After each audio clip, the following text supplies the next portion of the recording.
Donc je commencerai par étayer un peu plus mon propos sur ce discours dominant qui charrie une anthropologie du ressentiment. Il y a, on l'a dit, un récit dominant sur la crise démocratique qui parle, j'emploie des termes que vous trouvez dans les médias, de divorce entre le peuple et ses dirigeants, divorce qui proviendrait lui-même d'une défiance, ce terme sature notre langue contemporaine, du peuple vis-à-vis des élites.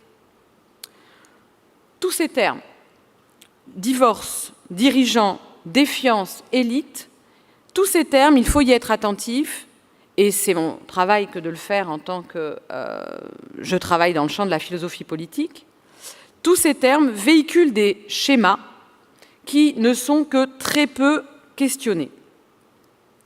Si vous dites que vos représentants sont des dirigeants, bien sûr, ça pose question dans la mesure où on peut parler de dirigeants dans une entreprise privée fondée sur le lien de subordination. Mais il n'y a pas de sens, en fait, légitime à parler de dirigeants pour des représentants.